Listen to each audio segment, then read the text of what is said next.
There have been 1,000 terrors of the sea, born of myth and legend. But there's never been anything quite as dangerous as that man right there.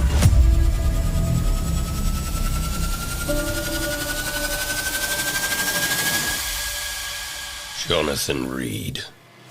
Would you like to tell people a little bit? We had the privilege of speaking with your artist, Erik Hodson, last week. He filled us in a bit, but Jay, you were one of the writers of this book.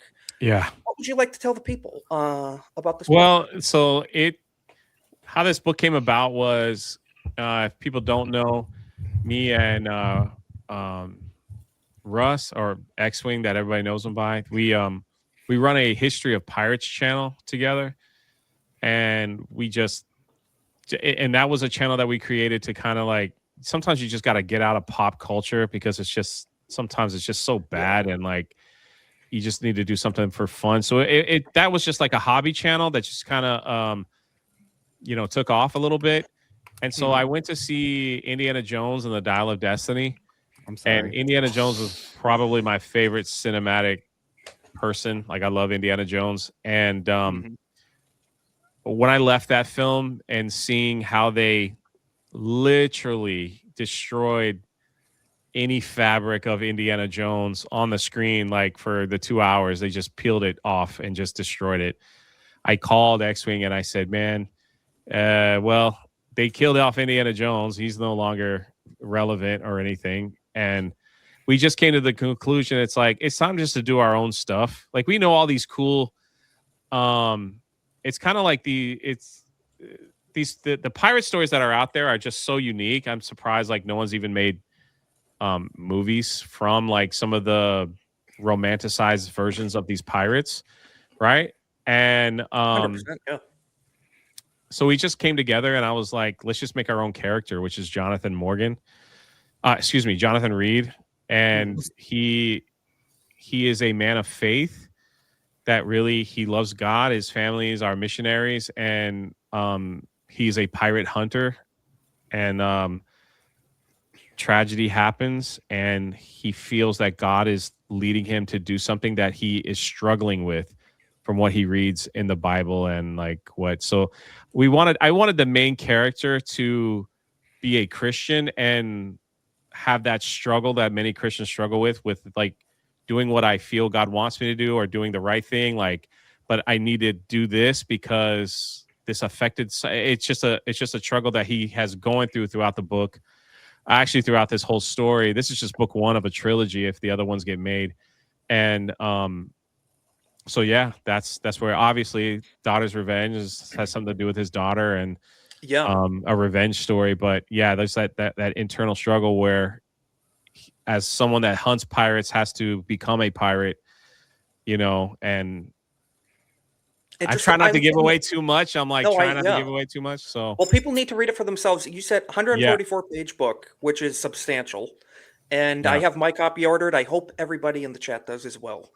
Like I said. So there's a little trick here with his site that they're trying to get fixed. If you put something in the cart and then come back to this page, it'll give you the correct count.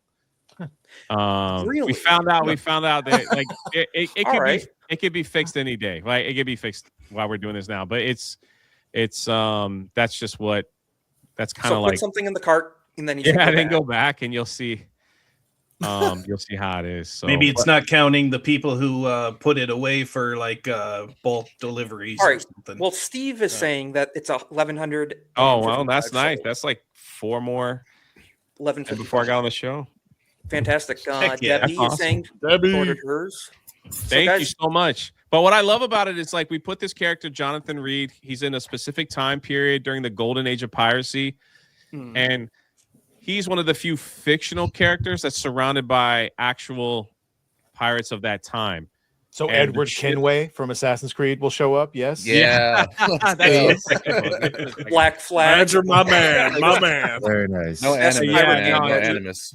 So like Blackbeard's around, and Anne Bonny and Sam Bellamy and Nice. who the king is, and then we use specific ships that were from the same time period, the warships and the merchant ships and stuff like that we knew of during that time, and the treasure galleon and all that stuff that happened in this specific time. So what Xwing did that was so much that he brought when we were writing this story together. He was able to pull some of the historical ships and things like that, and like this ship would be here, and this one would be here, and this one would be here, this one would be here. So, you know, That's awesome. Yeah, Well, great it's attention to a detail fun with that, project. It was such a fun project, and 2+ years, and it's finally here. Yeah. And then Erik, you guys met Erik, like you said before. He's got he's got a condition with his hands, and the fact that he was able to draw this in such a 144 beautiful manner. pages, It's like, Jay. yeah. I locked him up in a cage and like just throwing carrots at him like Sloth and Goonies, until he got done. So even though you had a fictional character, you actually did the work to make it fit into established known history and have it all. So like if he's here, these are the ships that would be in this location. If that's awesome. Okay, that's more work than anyone in Hollywood. That's verisimilitude. You make it all believable. So like we were research, taking some events from that happened to actual pirates, and that was like in the timeline. So like you'll see, for those that know the history, will be like, I know exactly what's about to happen. Like I know this. Okay, I knew that pirate was arrested here. I knew what they were doing here, and it's like that's what took a minute, like to kind of get that. Obviously, we had to take some liberties to make the story move along, but at the end of the day, I wanted a character that hunted religious relics, that was a Christian, that struggled, that had a faith struggle. It's not a preachy book or anything by all means. It's just more of like, some men of faith go through different struggles with their faith. And so we put that in, and it's surrounded by real life pirates and the events that were happening at that time. So I love it. The project. And I hear there's some cameos as well we could look forward to. Yes. Oh, some people we might know. So Erik, he's like, I do better if I had a face to go with, crew members, people in the town, people in the tavern, people in this, people in that. So it's like, sometimes he just said, hey, I use so-and-so in this scene. I'm like, what? Really? I was like, okay. So, like, Well, I know I Erik used this mentioned to us YouTuber Mo is in the book, makes a cameo, right? Eating an avocado. Yeah. Erik said that on Mr. Avocado. We're not going to play that. When you see what happens, Wicked Virtue's in it. The people from the Pirate Podcast is in it. And some people that might have gotten a tattoo. I think we got a few of those people in it as well. So nice. I love that idea of like trying to live as like a godly man in an ungodly situation, like in the turmoil that could bring, my problem was growing up in the church and then the church taking you to see a Christian movie, and those Christian films in the day were like the biggest cuts of cheese I have ever. Thing, and it's just like I'm like, none of that stuff is real. Like that stuff is so fake, and it's like that doesn't represent like what real struggles are and everything like that. It's like I appreciate what they were trying to do, but I'm like, oh my God, it's so cheesy. It's bad, man. It's brutal. I'd rather watch Veggie Tales, like at that point, it's like Hail Larry Boy, by the way. Yeah, right? it's just one of those things. Again, like this wasn't this isn't a preachy book or anything like that. But no, Fireproof was like there was a couple that slipped through the cracks, but I'm just saying there's a whole long line. Jay, that's one of the things that I actually appreciate you about, making the book and everything, that it's not overtly preachy. You're not getting a whole ton of like, Christian messaging in it. But what you're doing is you're putting like core foundational ideas that are rooted in Christianity that a lot of people can look into and like actually relate to and connect with. Through that, you could indirectly say people would be interested in wanting to check out the gospel. I'm not saying that that's what you're trying to do. I'm just saying that like perhaps by creating a story that has these like, pieces of Christian ideals in them, some people will really think about it and want to look into the gospel. Yeah, and that I appreciate that, because that is I love those type of characters. That's just, you'll see that in my other like with Cameron Cross with the Rippaverse, kind of the same but different types of struggle, because you don't have to be a person of faith as men to deal with stuff, because men, Mhm. as men, like, we got anger issues and we don't even realize it. We Yes, could be we do. having the greatest day and someone cuts you off in traffic and you turn into like the devil, you know, and you want to like kill Here come someone the gamer for like words. 5 Yes. minutes. Everything could be going fine, but you could hit the lottery and win $1 million, and there's like one little thing that could pop us off. Men are just built different than women. No offense, it's just how it is.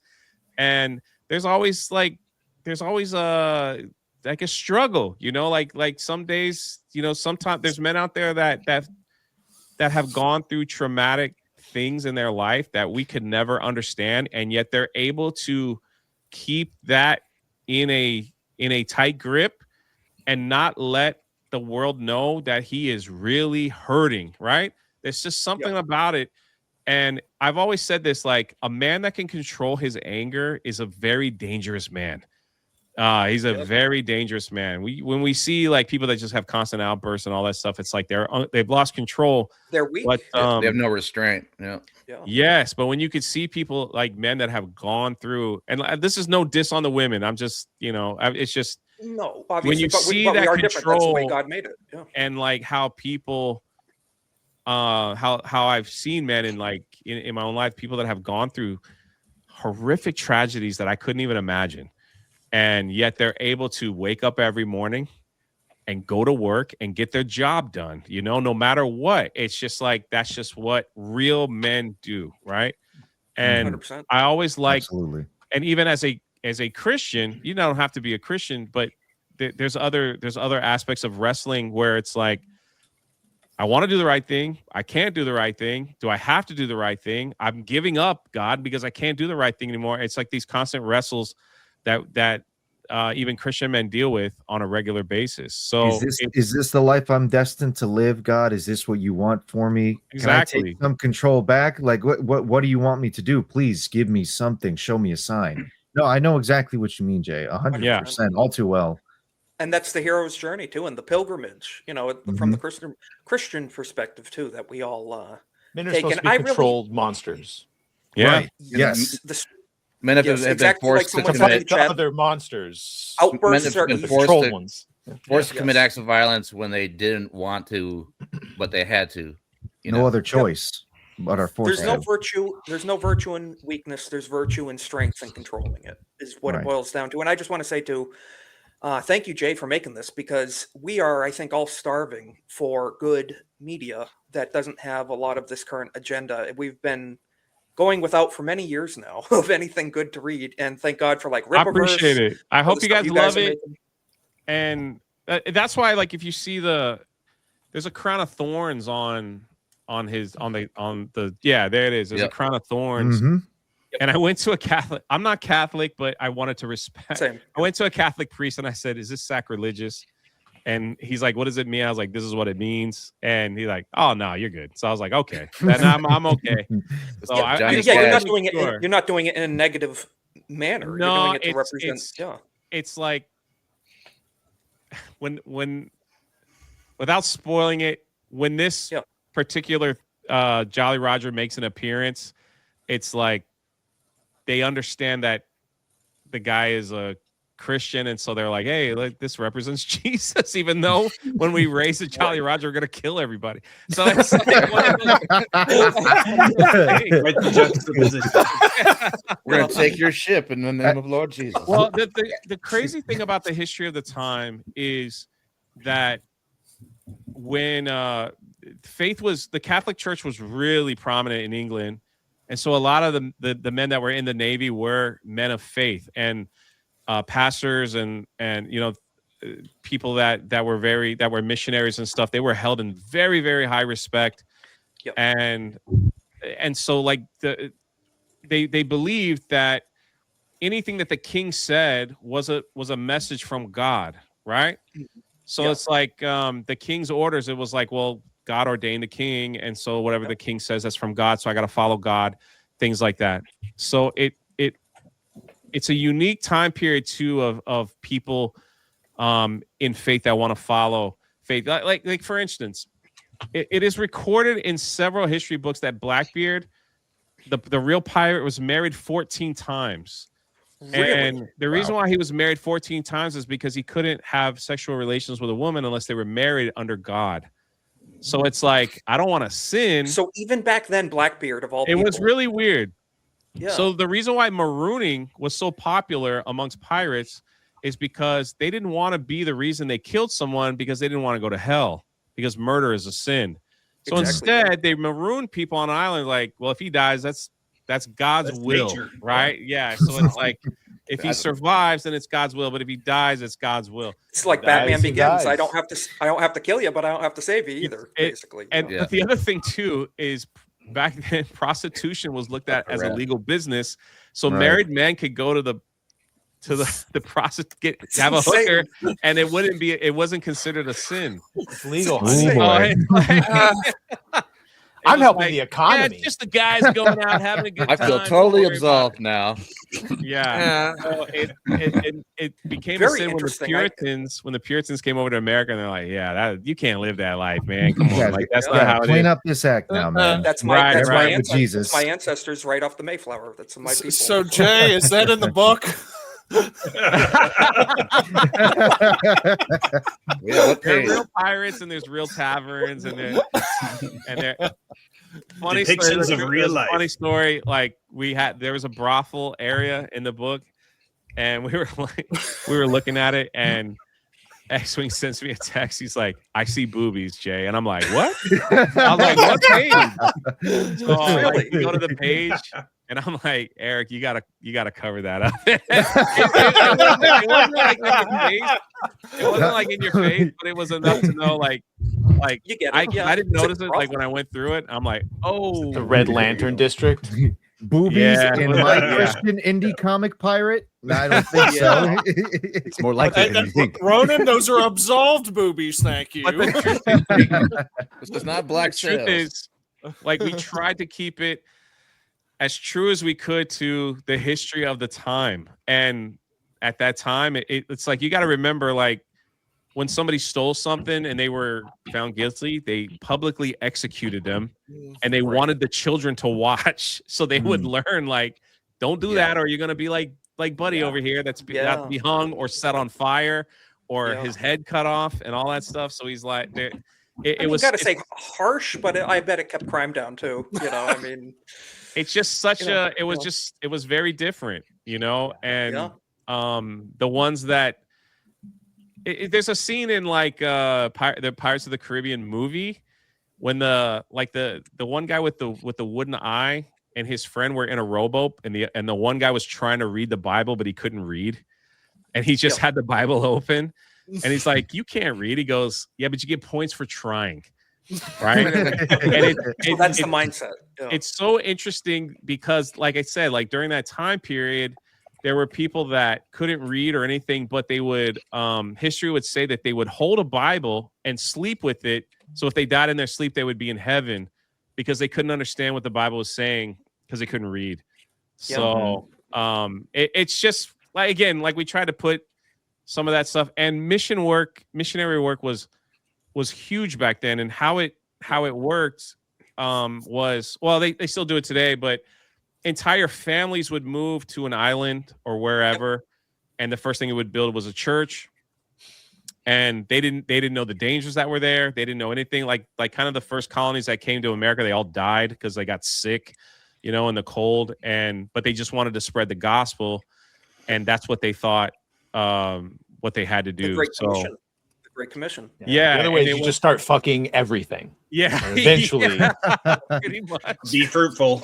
Yep. And people don't realize it was like that back then, just a mere few hundred years ago, and a lot of superstition too. Like, and thou shalt not kill is super negotiable. Yeah. Thou shalt not kill members of your own sect. And the other, those are savages. Those don't count. Yeah. Yeah.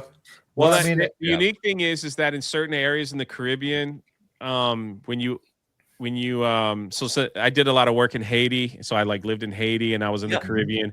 There are certain places there that are very old, in Bahamas and stuff like that. Well, where the people that were living there at the time, they couldn't read or write, but they wanted to serve God, so they would beg missionaries just to build a church so God could live in the land. So they thought if there's a church there, God will be with us and we'll be okay. As long as there was a church there, we kept that place sacred. And as you guys know, a lot of the laws, even early on, like with the Alamo and stuff like that. And if you were in the Alamo, like no one was going to kill you from the enemy and stuff like. So it was all like sanctuary, basically. Yeah. It was stuff like that from the time. So theology aside, our debates on all that, it's a very infantile way of them to think, but it's kind of wholesome when you think of it. They're like these I want to say simple people, and they see these people, Christians, show up. They're like, yes, build us a church. They know they're going to be blessed as a result of it. Yeah. That's pretty wholesome. I like to hear that. And yeah, you mentioned you were in Haiti for multiple years too, Jay, and I'm sure you saw a lot of things. I've heard you talk about it before, though. And you got to be pretty only imagine retarded to want to move to a country like that. Well, retarded to move to a country and drive the school bus for I all the drove the Haitian short kids. bus. Yeah, I drove the freaking short bus. He bro. was there before they were eating each other. Conan O'Brien. Maybe. Yeah, I'm not so sure about that, Badger. Publicly. Before they made Conan it TikToks. Conan O'Brien said it was paradise on earth, but I mean, he just hadn't met barbecue yet. That's all. Yeah, that's true. Where Conan O'Brien went, I've been to those places. It's definitely. I could see where he would say that, but it was a tourist area. So like they have some of them up north, where the cruise ships come in, and yeah, it's pretty because it's untouched beaches, Right. So yeah. Of course, it's pretty, but yeah, and all the I don't know about all that. letterheads. Yo, shout out, Turd. Thank you, man. Shout out. He have ordered his copy. Love to see it. Fantastic. Good job, man. Very good. I just wanted to show. I don't want to hold everybody up. I know everybody's super busy. Erik July posted this. Jay, I know you were just showing it too, but he will be and is a pirate, and there's multiple goals here involved. But Erik July himself, owner of Ripaverse, did dress up as a pirate today. How many books to sell to get you to wear this at MegaCon? Oh. Hey, I'm up for a day like one of the days. How many books? Where are we at right now? For me to dress like an idiot. I'll do a day of MegaCon if and only if this campaign, so we got 45 days. This campaign has to hit 6 figures. Campaign hit 6 figures. I'm down. 6 figures. It has to be 6 figures though. That's a lot of money. 6 figures. Remember. Well, guys, you better get on it because I already knew I was gonna buy at least one copy after Jay really went into detail about the whole Christian angle of it. I'm buying I Want It All now. I want to see Rip wearing that pirate. I gotta do it. Let's go. End of this week. My paycheck's going to that. Hell yes. Let's go. Hell yeah, Roman. I appreciate that. So, man. Jay, what is the last day of the campaign then? Near the end of February. End of February. Yeah, All right. we're already we're at about 60K, so we're about 40. I think we can. Every one of my books, God bless, and I've done 6 figures. So fantastic. Let's see if we can get. I can go 4 for 4. And Oh heck yes. Welcome aboard. Time to set sail. Shipping materials a fine vessel you be. To the crow's nest, mateys. I be the captain now. Definitely not AI. Definitely not AI. Oh yeah. Funny too. You'll I love don't know. AI's That's Well, great. I told Jay I will dress up as a pirate at MegaCon, so I'm down right. for it. You will. You're gonna get I it. wanna You're gonna be a get a whole pirate. pirate crew. I don't want to be. You're not going to be Blackbeard. You're going to be. What are you going to call him? I'll be black. I can. Well, I'll be Ripper's big First uncle. mate. There you go. Yeah, His I'll first be his mate. first mate. All right. Main subject of tonight, Daughter's Revenge. We have, thankfully, we've had Erik on, the artist for this book. We've had Jay on, and now Xwing. We'd like to get your perspective because you are co-author of this book, and you did the swords. You handmade those swords. We're gonna. I have a few pictures of that. We're gonna talk about as well. Yeah. But we would just like to ask you about your experience. Of course, a lot of us, I think, are nerds. We like good content. We have woke fatigue in media. Oh, yeah. What would you like to tell us about this upcoming project and anything else you'd like to share? Oh God, where do I even start? Yeah, this is really what's the best way to say this? I think I'm so excited about this one because this is a story that I would want to read. You know what I mean? I wasn't like forced into a project where I felt like I didn't kind of associate with it, or I didn't have the right reasons for getting in and writing on it and stuff like that. Everything about it fired on all cylinders for me. And I think, I don't know what it is about our little trio. When people ask about it, especially people who've been kind of in the space and done comics, they're surprised at how well the three of us were able to work together, and that there wasn't any friction or anything like that. No ego involved.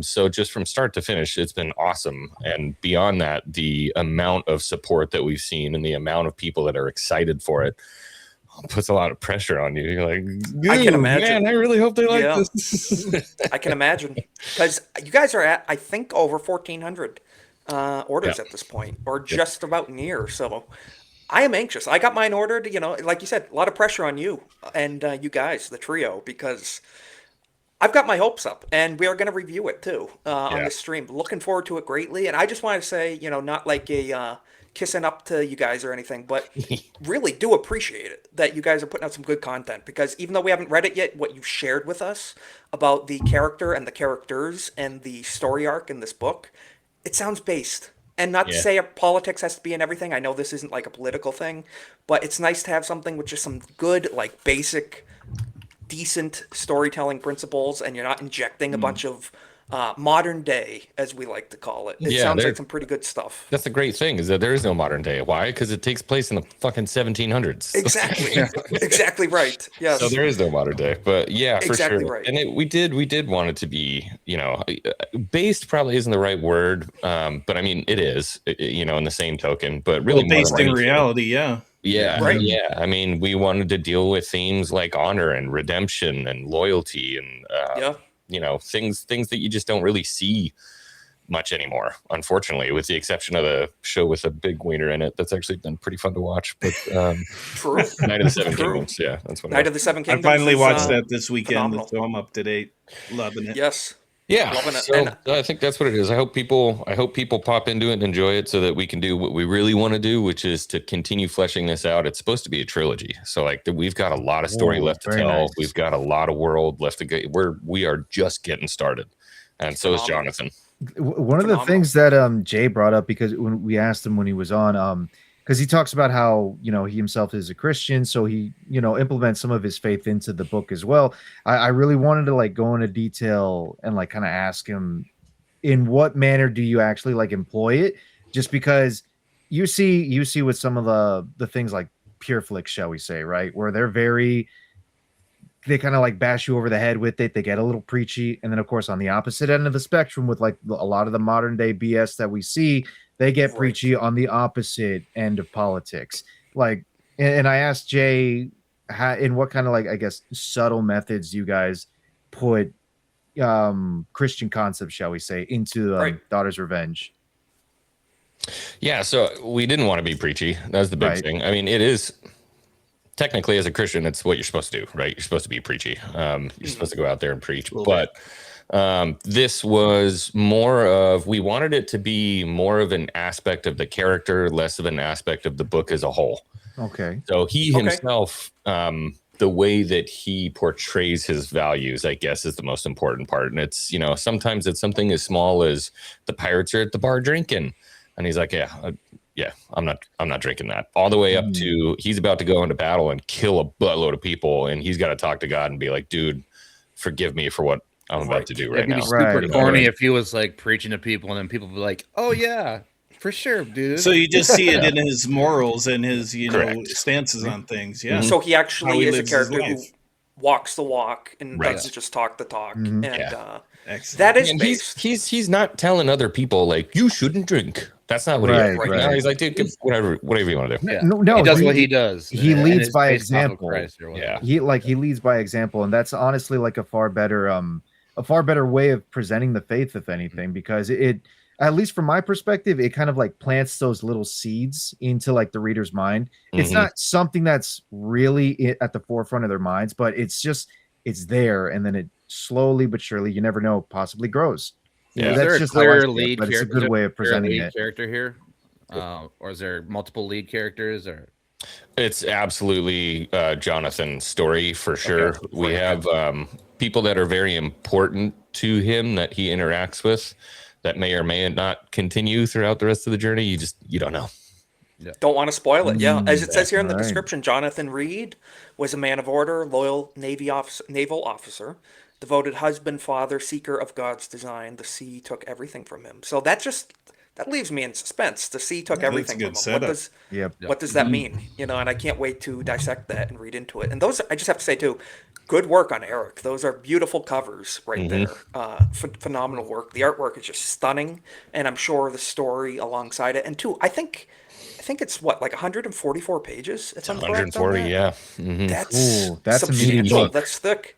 Yeah, that's not a 20-page comic. That's a book. Yeah, we want to, just because, like, we actually got this done pretty quickly. Apparently, like, as far as things go, we were able to get the job done pretty quick. But we don't really want 5 years in between each book.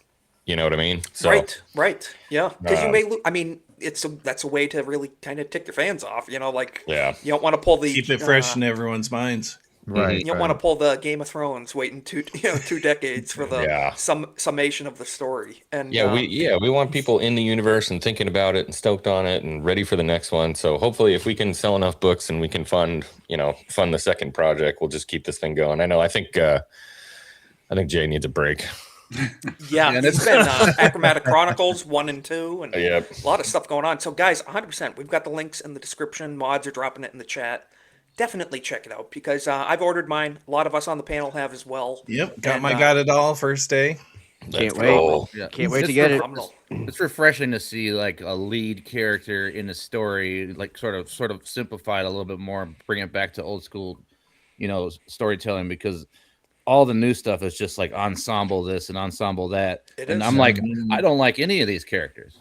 Yeah. And it's just like, that's part of the problem. Is I think people are afraid to do a character specific story because it's kind of difficult, or you have to. It's not difficult. It's really not difficult. You have to make them interesting. Yeah, it's like they're trying to subvert the old style of storytelling, or the hero story or whatever. Yeah, hero's journey is always going to be classic. Yeah. Well, masculinity. I've gathered, exactly. They go, toxic masculinity, a hero. Everything has to be anti-hero, and every villain is sympathetic. So it's this gray morality, and I just hate that. Good and evil, good and evil. Exactly. The villain is the good guy, and typically the hero. You thought this guy was great. Let's show you all the reasons why that guy wasn't so great. Yeah. And I know the Last Jedi. Anybody? I know the thing, never meet your heroes, is a trope and a meme and whatnot, but you know what? Growing up, I liked having characters who was just like, hey, that's a good guy. I want to be more like him. 100%. And now it's like, 100%. There are no good guys. You don't want to be like anybody. Just do whatever you want whenever you want. It's like, no, I have values, actually. Sorry. Well, it's just like the old meme that we all see, when you're a boy, you look at Batman and don't say, I want Batman to be more like me. You say, I want to be like Batman when I grow up. I want to be a tough guy that beats up bad guys and protects the innocent. That's the way it should be. And another heroes to look up to. Another bad trend we're seeing is the lead character is a useless piece of shit, and his only reason he's ever able to do anything is because of some female character or some shit like that. Indiana Jones, what was it, 5, the most recent one? That's the reason this book exists. Jay told us, that's getting inspiration. Pisses me off. So you can all actually thank Kathleen Kennedy for Daughter's Revenge. It will be the best project she's ever. So Kathleen Kennedy is the daughter. Really? No, actually, I was going to say, considering the timing, she wanted to go out on a win, and she went out right about the time you launched the book. So congratulations for getting rid of Kathleen. Good job, KK. Man, oh man! I just wanted to ask you about this too, Xwing. Yes. You forged the swords. I believe it was 6 in total. I believe you guys already sold, but you went through several. As it goes with forging, it was a process. You had a few hiccups. You want to share us just a little bit of the insight on that process of the sword making? Yeah. So I'm probably not going to do this again. Damn it! Shit. All right. I'm probably not going to do this again. I think in my head this sounded like. I mean, it is. It's cool. It's like it sounded really cool. Yeah. This is awesome, man. Cool. People are gonna love this, and blacksmithing has been such a huge part of my life. It's how I met my wife. Really? Oh, that's awesome. Yeah. That's awesome. I want to hear that story. So I had actually, if you want to share. I gotten out of a horrible relationship with an absolutely awful woman. wound up raising a kid that wasn't my kid for about 4 years. Didn't find out until 4 years later. And then immediately it was like separations and paternity tests and blah, blah, blah. It was awful. So I'm like, all right, I'm going to, I've always wanted to forge. I'm going to go forge. Yep. So I found this place called Infinity Forge in Reno and started forging and was really enjoying myself. There's this huge dude named Rick. He's like a freaking mountain. He and I kind of struck up a bond and started forging together and talking about making knives and things like that. And one day his wife came in and wanted to videotape Rick working in the forge.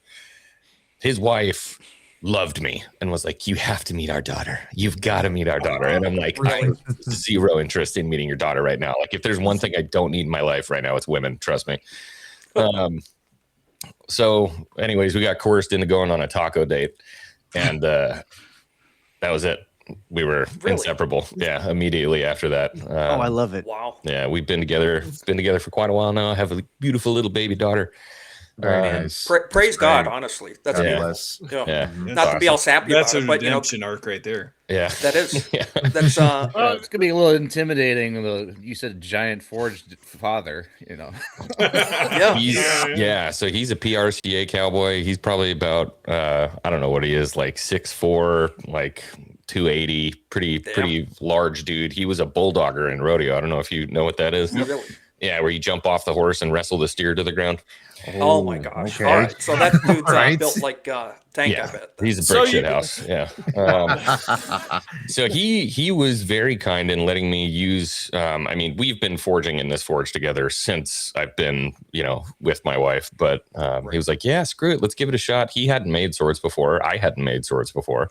We'd made a lot of knives together, but I was like, "Yeah, let's give it a shot." So we made the first 6. And I was like, I think I don't like this. In my head, it looked really cool. I was trying to think of doing like a cutlass, but mixed with like an English officer's like ceremonial blade almost. Right. So it was meant to be a little bit more elegant. You know what I mean? And I get done with it and I'm like, these are shit. I don't like these. And Rick's like, seriously? I'm like, yeah, we're throwing them away. We're starting back over. Yeah. So we started back over and did another set of 6. Got a little closer on the design, and then started messing with the heat treating. And we found out, I think we were using Parks 50 on the quench. It wasn't hardening the way we needed it to. One of them cracked down the middle. Another one didn't get quite hard enough that we wanted for the blade. So it was like, all right, those ones are out the door. Let's start again.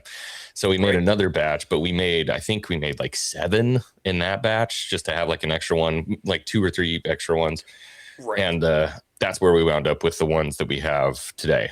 2 of them are kind of very much that style that you see in the picture, much more saber-esque. And then the other 4 are really cool. I almost did like a recurve shape on them. They're hackers, big time hackers. So almost like a Persian flare, kind of. If just like roughly. Very understated recurve. Okay. Yeah. That's pretty cool. So how much, just like an estimation ballpark, how much time is put in approximately, like on people keep asking me that, and I'm sure I'm giving them wrong numbers. I have no idea. I mean, probably it was sub-blends together. Yeah. It just depends. Like when it comes to the final 6, it's different than the other 6 and yada, yada. Okay. Yeah. But I mean, it took a year and a half to get the whole thing done and done. Wow. Yeah, you have to keep in mind when you throw out, like in manufacturing, when you throw out stuff, that counts as time.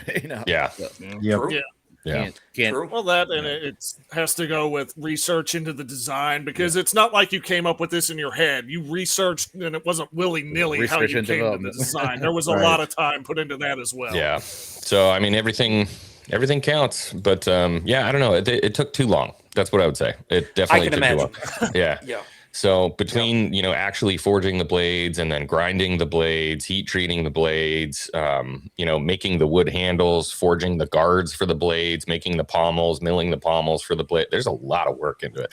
I could do one of these blades in an afternoon. I can hand forge the blade in an afternoon. No problem. It's everything else that goes along with it, All while making a living and writing a book and moving across the country and as well. Yeah. It's been a long year, as they say. I will not soon forget 2025. I can tell you that. Man.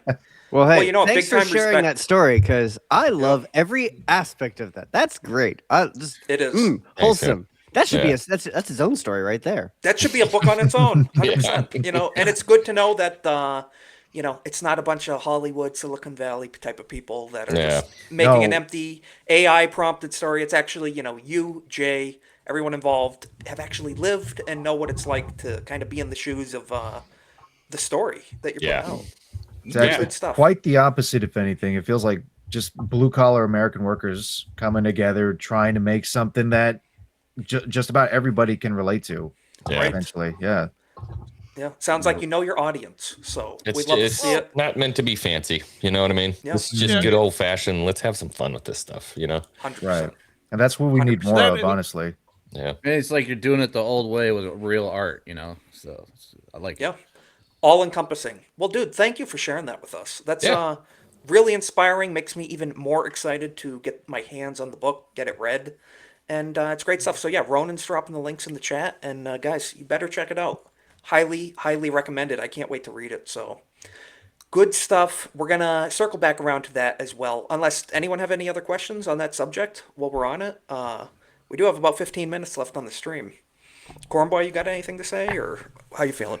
Well, I mean, what was the inspiration for a pirate story to begin with? I mean, you guys have the Pirate Channel, the history of pirates, correct? So did that have anything to do with it? Like always talking about it before this came about, or? Yeah, 100%. So obviously it already made sense because we're looking at a period of history where Jay and I already spent a lot of time there. You know, we know the people, where they were moving, what they were likely doing. And so there's a sense of familiarity with kind of that golden age, the late 17th century, early 18th century. And what's really cool about it is like, it's one of the last times I think in human history where there was still some wonder left in the world. You know what I mean? You would hop on a wooden ship and you're like, am I going to fall off the end of the world? Like, I don't know. You know what I mean? They didn't know. And so there's a really cool aspect about that allows for growth and adventure and unknowns and things like that. So we wanted to kind of side saddle history, have things from the history of pirates that we love that we can kind of ride along with and we can experience as a reader. We can see those things happen in real time. But at the same time, we didn't want to do like 100% historically accurate because that's never going to be as fun. You know, you got to have the leeway to get out there and do some crazy stuff. So I think that's more probably leaning into book 2 and 3. But Was there really an inspiration for the main character from history, or was it just like an amalgamation, or what do you think? It's an amalgamation of a lot of different stuff for sure. But I think Jay always wanted to have his own Indiana Jones. Yeah. So actually, speaking of Indiana Jones, actually, because I remember you and Jay talked about how you watched Dial of Destiny. It was absolute shit show that you watched that, and then next thing you know, you started getting the inspiration for wanting to make Daughter's Revenge. Something I'm curious about, because you were talking about how you definitely studied a lot of the history, especially with like the golden age of piracy. How much fantastical elements, shall we say, is in the series that you guys are like thinking of putting in? Because we know Indiana Jones has like its fair share of like fantasy in it and whatnot. Like, have you guys thought about putting some fantasy elements into a Daughter's Revenge as well, or? 100%. Yeah, I would like to, but the thing is, like, I'm very sensitive when it comes to fantasy stuff because I want it to be grounded. You know what I mean? I want it to feel real. I want it to feel believable. I want it to feel like it's something you can really bite into. And it becomes very easy, very quick to sprinkle too much stuff on there and just destroy the world. You can destroy the world because you're putting cheat codes in. You know what I mean? Yeah, no, that makes sense. That's kind of how I felt with Crystal Skull, even and afterwards. So it has a tendency to blow it up, and like I think Indiana Jones does a really good job of kind of going in through history and making it just believable enough. You know what I mean? Just believable enough that you can have fun with it, and I think that's kind of where we want to go. And then obviously, you know, sprinkling in real religious artifacts, which could make it really, really fun. Have some really fun implications. But it's pretty cool. Gonna have to keep an eye out for that as well. Yeah, like you said, walk that fine line because if it gets too fantastical, you can lose the reader. Some people do get carried away. If it's historical fiction, that's what it should be. Historical fiction. If you lean too heavy, it's like, what are you doing here? If you get rid of the mystery, it's like, why am I like? What's the point now, right? Right. So it's like, I'm not even interested anymore. I know what happened, so I'm trying to watch something else. You know? Yeah, 100%. I, for one, am looking forward to the scene when they go and they get the actual crown of thorns from Notre Dame. It'll be great. Yeah. Yep. That'll be cool. Looking forward to the Shroud of Turin and all the other stuff. He's just going to be drinking out of the chalice, 100% Holy Grail in it. You know, will he get the questions right? Yeah. And then we'll have that shitty one-liner where he's like, "I thought you didn't drink," and he's got the Holy Grail, and he's like, "I do now." Well, I must say that scene in Indiana Jones where all the faces melt off, that was totally real. Yeah, 100%. I believe it happened. I was there.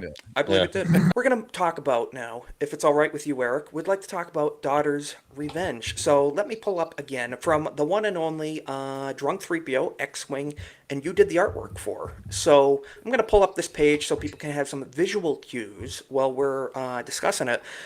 But Erik, I believe the pre-order campaign has launched as of within this week. Saturday. Correct, Saturday. We launched on Saturday at 5 p.m. 5:10 p.m. maybe. Fantastic. And it's been an overwhelming success. I think we're closing in on 900 books sold so far. Fantastic. Wow. So guys, I'm going to drop that link in the chat too as well. Make sure you guys definitely order your copy because it's looking good. I can't wait to get mine. I like what I'm reading here, the golden age of piracy in Daughter's Revenge. I like the golden age. Big fan of that. Yes. Naganol, thank you for dropping that in the chat. Save me the trouble.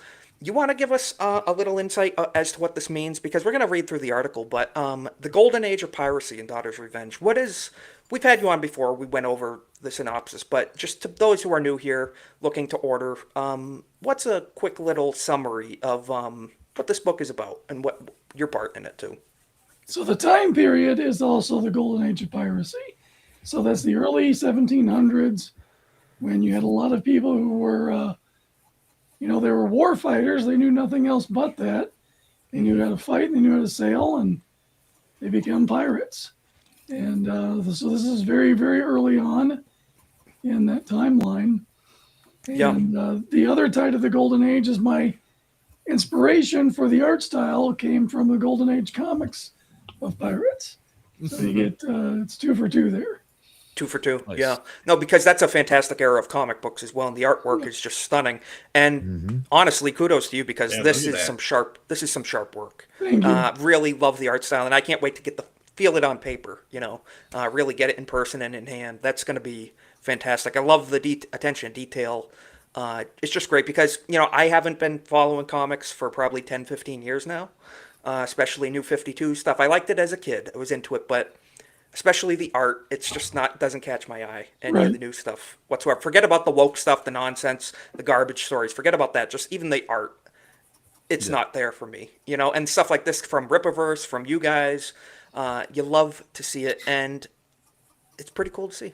I'm always impressed that like a lot of guys on our side and even a lot of guys around this corner of the internet always tend to actually have quite the artistic bone, shall we say, right? So like you mentioned earlier, you got Rippaverse, Erik hires guys like Cliff Richards, and they had Gabe El Taib, and they got the Saska sisters and everybody to like help not just write, but to also like create and do the artwork and everything. Erik here with the really impressive artwork for Daughter's Revenge, and even other indies like I hope you don't mind me dropping some names, but like Mark Pellegrini and Timothy Lim, they do a book series called Common America. Yes. Nice. It's a really good like all ages kind of book. It's based on like Super Sentai stuff, based on like Captain Marvel, more Miss Marvel than Captain Marvel, which is really good. Characters are attractive, but the story's also really good. And it's full of a lot of fun patriotism. So it's great seeing a lot of people on our side of the aisle really being able to make comic books like how they used to be. And I would say also it's not necessarily just about our side of the aisle. Of course, obviously. Right. I'm a very political leaning person. That's not a secret. I lean to the right heavily on a lot of stuff. But it's not so much that I need to see my worldview in this stuff. I think it's just to say I don't want to see the radical left woke garbage. You want timeless storytelling. You don't want them to dominate the space. Exactly. It just needs to be entertainment. You know, doesn't have to be politics that align with us. It just needs to be really entertaining. Something that we all get behind. Golden Age and of Eric, would you piracy say that is- this incorporates a lot of that timeless sort of storytelling? I wasn't aware of all this, the origin in conjunction with the last Disney Indiana Jones movie and the disappointment from that. Just to like elaborate, what's, you know, it says here the Jonathan Reed, that's the main character. Just the general synopsis. The article is on geeksandgamers.com, but what would you like to tell the viewers about like the general gist of what they can expect from the story?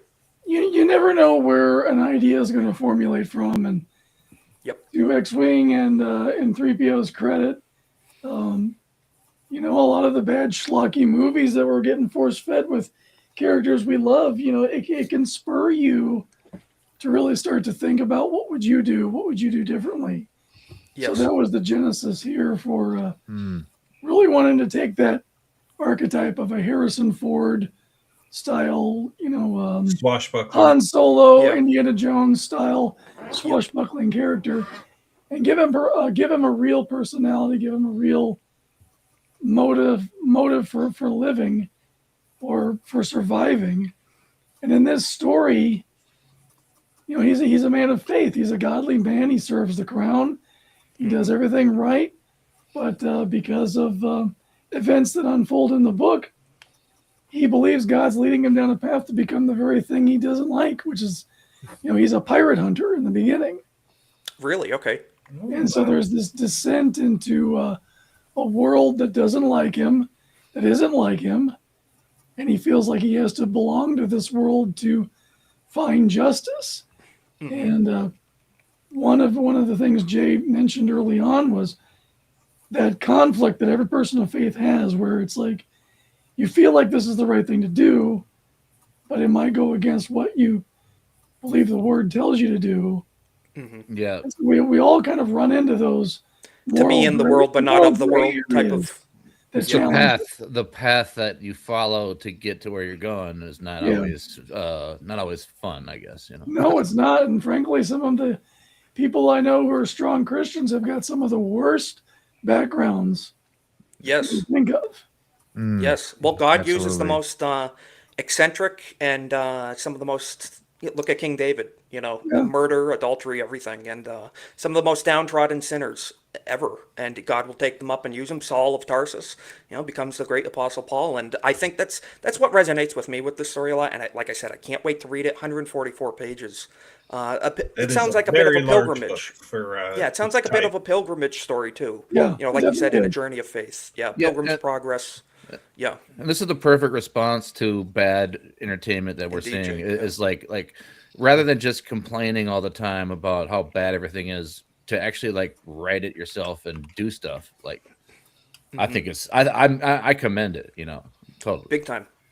And we need more like this. You know, where it says here from the Ripperson post on X, honor failed him, faith abandoned him, the sea gave him one last choice. So that just immediately draws me in right there, because what we're getting now with these, I would say, horrible stories out of mainstream media. You know, I hate the sympathetic villain. I hate that type of stuff, where people, I'm evil because I'm a victim. You know, just that type of stuff. A lot of just misunderstood. You know, I'm not doing it because I'm really bad. I'm a victim. Tony Soprano, you know? 22.0. Like Tony Soprano is Tony Soprano. There's never going to be another Tony Soprano.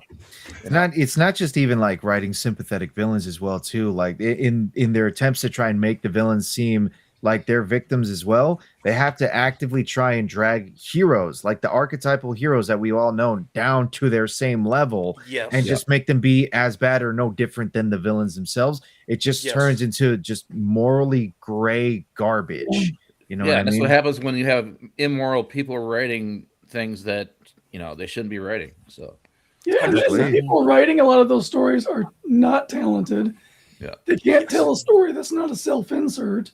So you end up with their distorted view of the world based on their trauma, based on their, you know, however they were damaged and never healed from. Yeah, they just want to take revenge on the world that did that to them. So they enjoy destroying characters that we hold dear, and that's why this happens in media. It's like it's what do you call it? Deconstructivism.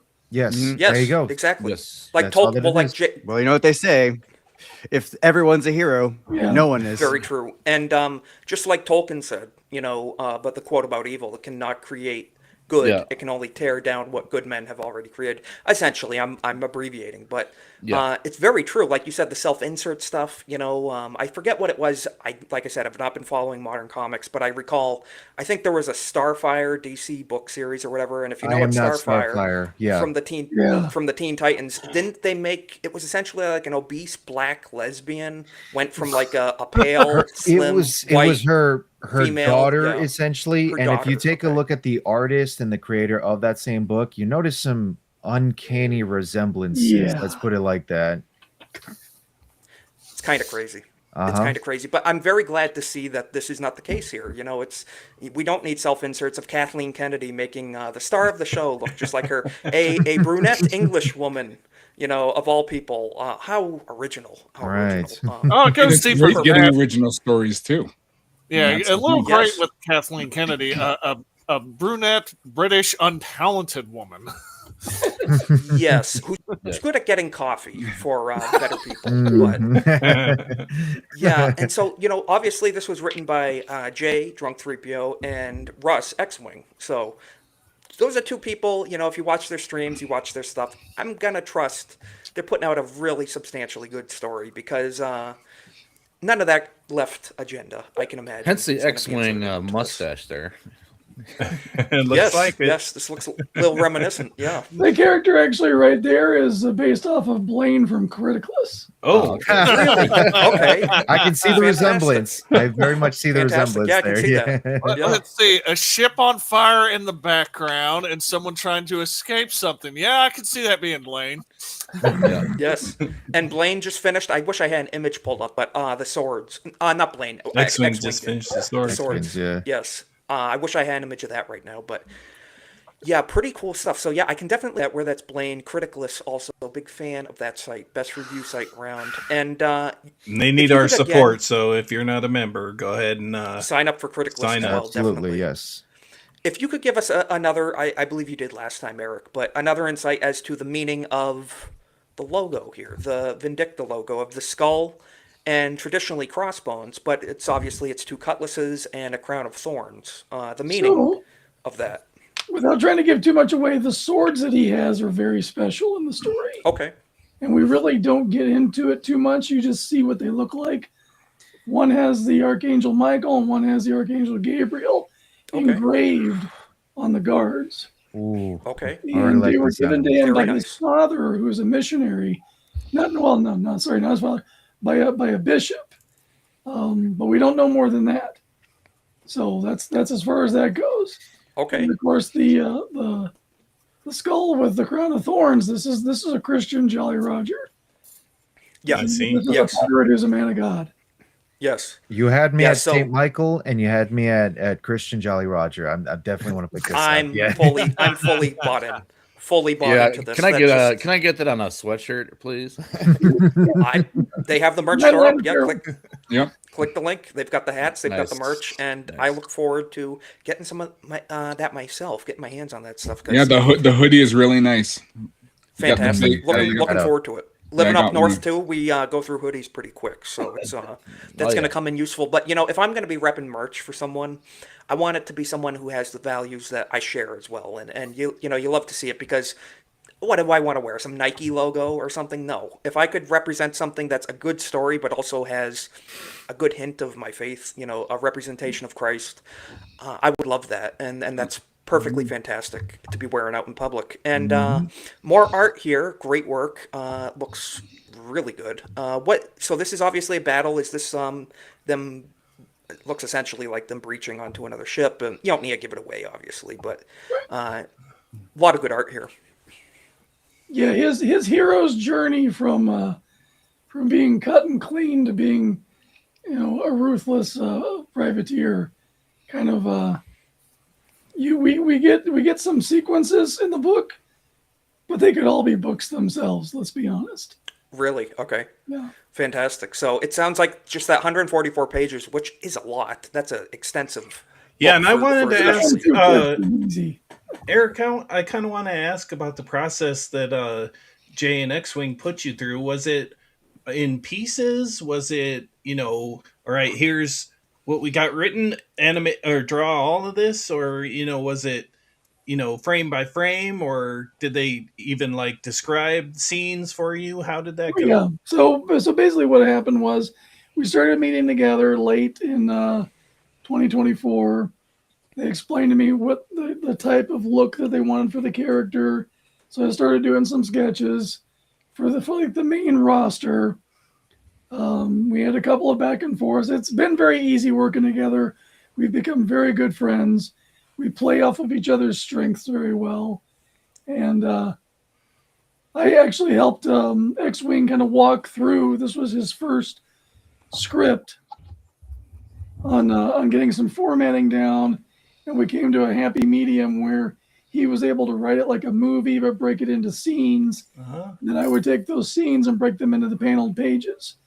So whereas he would break down every little scene, thinking they might be panels, because it's a comic book, some of those panels need to be full page splash pages.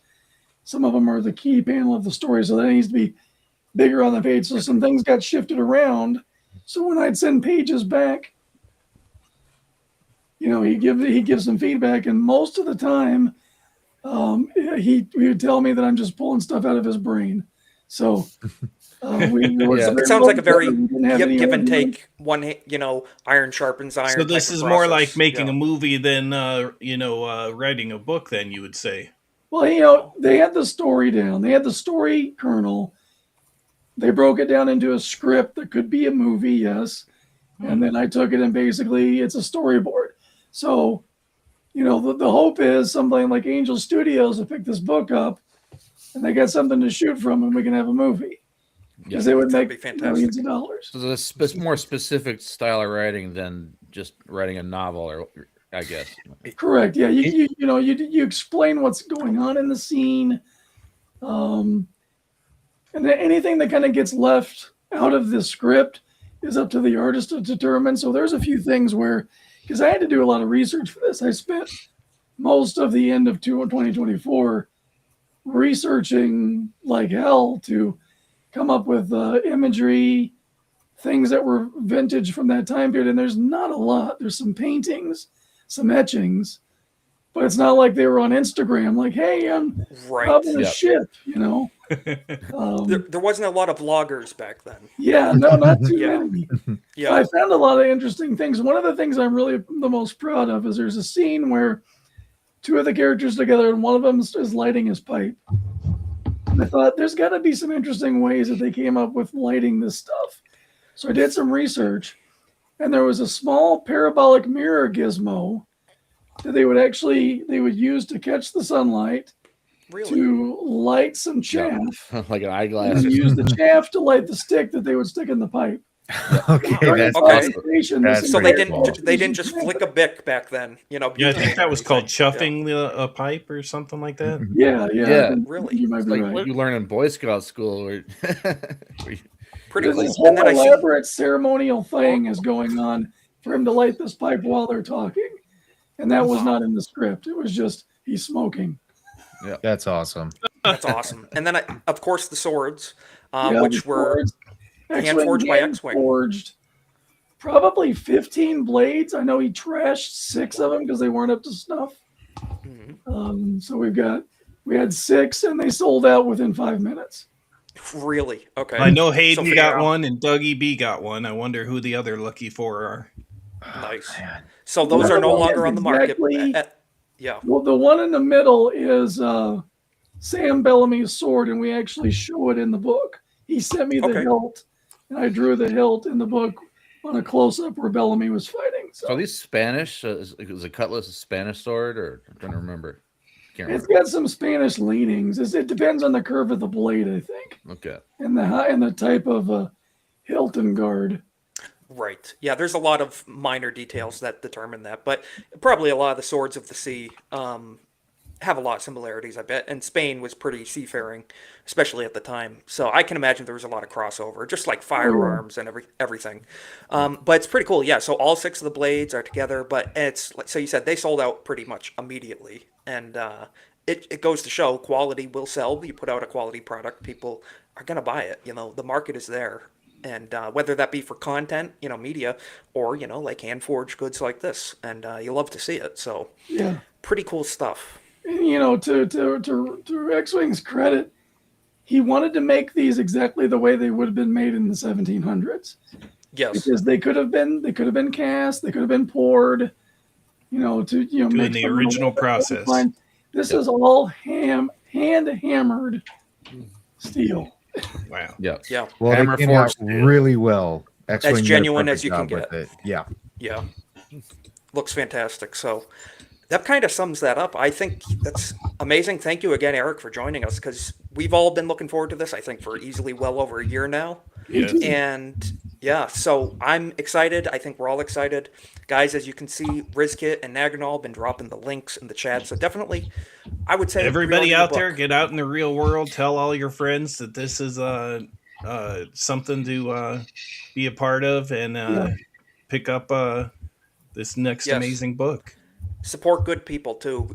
As I always say, we always say, vote with your dollar. Where you spend Yeah. your money counts. You can vote at the ballot box for your beliefs. You can also vote with your dollar. And current day media makers, mainstream, they don't necessarily believe what we all believe. And so, like, even Steve in the chat, Steve's a great guy. He says here, I'm not a comic book guy, but that looks cool. So I'd say definitely give it a chance. You might become a comic book guy after you read it. You never know. There's a very lofty goal of 500,000 in sales. And if we reach that, I'm getting the Jolly Roger tattooed. It'll be my first tattoo. You are Nice. okay. Okay, so first tattoo ever, guys. So if you want to see that too, Public on air. It'll be live streamed. Full back Really? tattoo. wow. So guys, we'll have to see if we can get to that goal. And was not aware of this Rizkit. Xwing live streamed the forging process of the swords. I have to go back and watch that because I love blacksmithing. I love it. I need to take it up as a hobby. It's fantastic. And Jay, hope we can get you on sometime soon, brother. We'll be in touch. But yeah, we appreciate you, Jay. So thank you for your support and thank you for making this, because we've all been dying for good quality media. We're starving out here. We need something good to read, and I'm looking forward to getting my hands on this. So that's really great. So we got to wrap it up here.